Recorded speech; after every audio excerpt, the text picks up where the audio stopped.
বলিউডের সবচেয়ে আলোচিত নির্মাতাদের একজন করণ জোহর। সিনেমার বাইরেও স্পষ্টভাষী মন্তব্যের জন্য তিনি বরাবরই খবরের শিরোনামে থাকেন।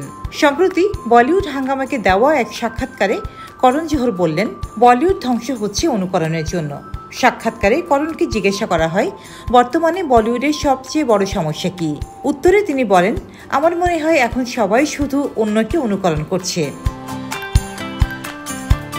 তিনি উদাহরণ দেন, যেমন পুষ্পা দক্ষিণের এক বিশাল হিট, যেটি দ্বিতীয় ও তৃতীয় শ্রেণীর শহরে দারুণ কাজ করেছে। তারপরে দেখি বলিউডে হঠাৎই আরও 20 জন একই রকম সিনেমা বানাতে চাইছে।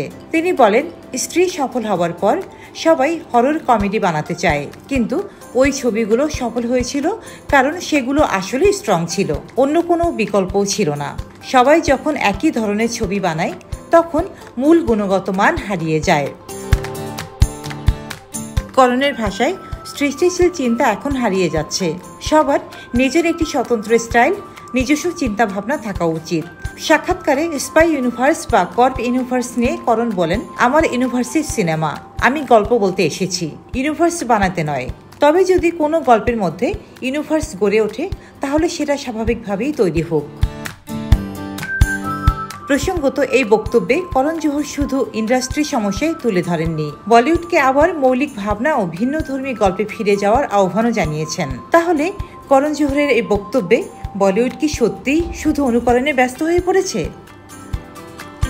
রোজিনা রোজি, দেশকাল নিউজ।